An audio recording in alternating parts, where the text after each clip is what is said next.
Hello दोस्तों, नमस्ते। जैसा कि पिछले वीडियो हम लोगों ने देखा था कि डेटाबेस कैसे क्रिएट करते हैं, टेबल को कैसे क्रिएट करते हैं। आज हम लोग देखते हैं टेबल को कैसे दोबारा कैसे क्रिएट करेंगे और उसमें डेटा को कैसे हम इंसर्ट करेंगे, ठीक है। और उसको रन कैसे कराएंगे ताकि हमें दिखे कि डेटा मेरा कैसे डिस्प्ले हो रहा है, ठीक है। चलिए स्टार्ट करते हैं। यहाँ मैंने अपने डेटाबेस जो मैंने डेटाबेस नाम से सेव किया था, यानी फैक्ट्स नॉलेज डॉट ओडीबी के नाम से मैंने जो सेव किया था उसको मैं ओपन कर लिया हूँ डबल क्लिक करके।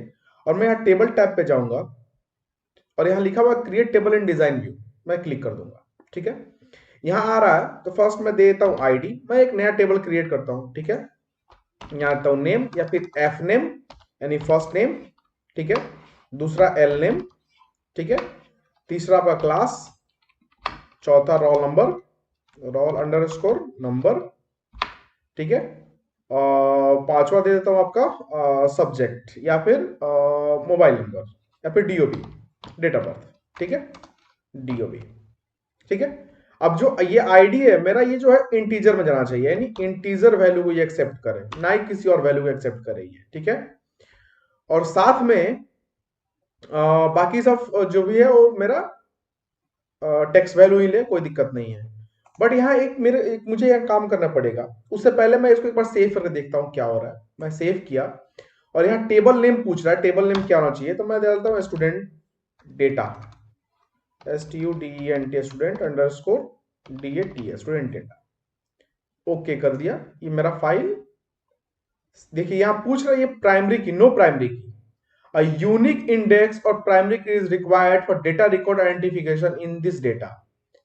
You can only enter data into this table when one of these two structural condition has been met.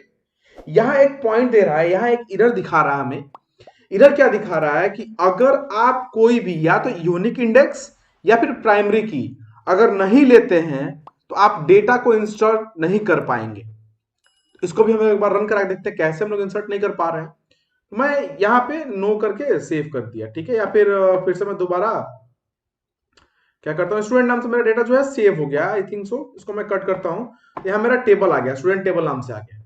मैं यहाँ डबल क्लिक करता हूँ तो देखिए यहाँ मुझे कुछ लिखने के लिए नहीं आ रहा है, कुछ लिखने के लिए कहीं कुछ नहीं आ रहा है, यानी मेरे जो टेबल बनाया है इसमें कोई प्राइमरी की नहीं है।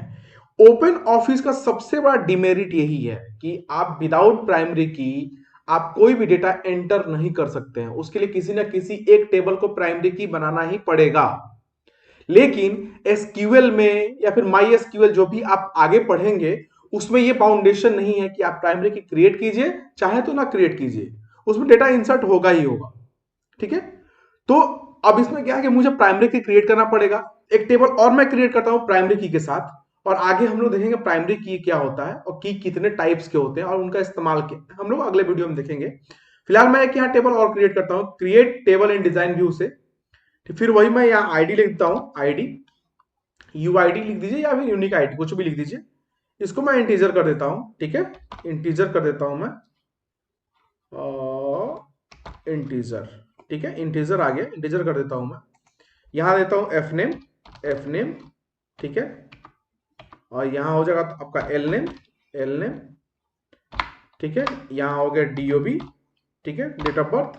यहाँ हो गया क्लास, यहाँ हो गया रोल नंबर, रोल नंबर, ठीक है। अब यहाँ UID है, इसे मैं यहाँ राइट क्लिक करूंगा, ठीक है। और इसको मैं प्राइमरी की लिखा हुआ प्राइमरी की, तो मैं प्राइमरी की सेट कर दूंगा, यानी कि मेरा ये प्राइमरी की हो गया है। नीचे एक और दिया हुआ कि अगर इंटीजर वैल्यू है तो आप उसको चाहे तो ऑटो इंक्रीमेंट कर सकते हैं। ऑटो इंक्रीमेंट का मतलब होता है कि आप अपने आप से उसको वो चाहे तो अपने आप इंक्रीज करता जाएगा, आपको इंक्रीज करने की जरूरत नहीं है। ऑटो इंक्रीमेंट और ऑटो डिक्रीमेंट दोनों फंक्शन इसमें दिए रहते हैं, तो मैं फिलहाल यहाँ ऑटो इंक्रीमेंट कर देता हूँ। यहाँ लिखा हुआ ऑटो वैल्यूज, यहाँ नो लिखा हुआ है, मैं इसको यस कर दूं, ठीक है। यानी वैल्यू जो है ऑटोमेटिक ये लेता जाएगा, आपको कुछ करने की जरूरत नहीं है। लेंथ दिया हुआ है, लेंथ कितने 5 10 लेंथ, मैं इसको 10 लेंथ ही रहने देता हूँ, फिक्स लेंथ रहने देता हूँ इसको मैं, ठीक है। और इसको मैं यहाँ से सेव बटन जो दिया हुआ है सेव पे मैं क्लिक करता हूँ। यहाँ टेबल नेम पूछ रहा है तो मैं इसको लिख देता हूँ demo for STUDENT student underscore demo, demo, ठीक है। ओके कर दिया मैं, ठीक है। अब इस पेज को मैं कट कर रहा हूं। अब यहां देखिए मेरा दो टेबल क्रिएट हो गया है, एक स्टूडेंट डेमो नाम से, एक स्टूडेंट डेटा नाम से, ठीक है। अब मैं स्टूडेंट डेटा को ओपन करता हूं तो यहां देखिए कुछ भी एक कॉलम नहीं आ रहा है एंटर करने के लिए, डेटा एंटर नहीं हो रहा है। मैं इसलिए दो टेबल क्रिएट किया हूं ताकि आपको डिफरेंस दिखे विदाउट प्राइमरी की और विथ प्राइमरी की। तो हमने जो टेबल क्रिएट किया है स्टूडेंट डेटा नाम से, इसमें प्राइमरी की हमने नहीं लिया है। तो क्या है कि डेटा मेरा यहाँ इंसर्ट होने का कोई ऑप्शन नहीं आ रहा, मैं यहाँ सेक्शन में भी जा रहा हूं तो कहीं ऑप्शन कुछ नहीं आ रहा। बट जैसे ही मैं स्टूडेंट डेमो पे क्लिक करूंगा, देखिए ऑटोमेटिक यहाँ आ गया ऑटो इंक्रीमेंट, और यहाँ डेटा आप डाल दीजिए एफ नेम में, मैं नाम देता हूं XYZ, और इसको मैं देता हूं ABC, ठीक है। डेट ऑफ बर्थ 13-6-2022, ठीक है।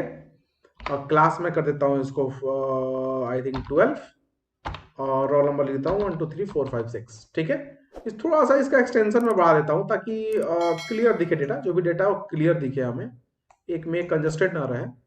थोड़ा सा इनका मैं लेंथ एग्जैक्ट करता हूँ। देखिए ऑटो इंक्रीमेंट में क्या हुआ, ऑटोमेटिक फिर नेक्स्ट ऑप्शन आ गया है। अब मैं इसको क्या करूंगा, यहाँ पे दे दूंगा ABC, ये हो जाएगा ABC, ये हो जाएगा आपका XYZ, ठीक है। अब ये मैं देता हूँ 12-8-1998, क्लास में दे देता हूँ 10, ठीक है। और इसको मैं रोल नंबर देता हूँ 3216, ठीक है। अब मैं यहाँ एक सेव का बटन दिया हुआ है, चाहे तो आप Ctrl+S भी कर सकते हैं। यहाँ सेव का एक बटन दिया हुआ साइड में, वहां जब कर्सर लेके जाएंगे तो लिखा सेव करंट रिकॉर्ड, आप क्लिक कीजिएगा तो ये जो डेटा है आपका सेव हो गया है। और सेव होने पे क्या दिखा हमें, ये जो यूआईडी मेरा है, यूआईडी यानी ऑटोमेटिक ये 0 और 1 हो गया है, दिख रहा है आपको, ऑटोमेटिक 0 और 1 हो गया है। जैसे ही हम डेटा यहाँ कुछ और फिल करेंगे यहाँ पे, तो क्या दिख रहा है कि यहाँ दिख रहा है क्या कि अभी भी ऑटो फील्ड दिखा रहा है लेकिन कोई डेटा नहीं दिखा रहा है। तो मैं इसको एक बार चेक कर लेता हूं, और आप लोग भी एक बार देख लीजिए इसको, 1 2 3 4 5 6 7 8 9, ठीक है। बट जैसे ही मैं इसको सेव करूंगा तो ये ऑटो फील्ड से हट के 2 हो जा रहा है, अंडरस्टैंड। यहां देखिए एक और दिया हुआ फाइंड रिकॉर्ड, यानी अगर कोई रिकॉर्ड आपने बहुत लंबा रिकॉर्ड रखा हुआ है, उसे फाइंड आउट करना है कि कौन सा रिकॉर्ड हमें चाहिए, तो आप फाइंड रिकॉर्ड कर सकते हैं। एक बार हम लोग देखेंगे कि टाइटल बार कहता है क्या है, पूरे टाइटल बार को हम लोग एक बार देखेंगे। फिलहाल हमको ये देखना था कि विदाउट प्राइमरी की और विथ प्राइमरी की में डिफरेंस क्या है डेटा को रिकॉर्ड या फिर रिकॉर्ड को इंसर्ट करने में, ठीक है। तो आज के वीडियो में इतना ही रहने देता हूं।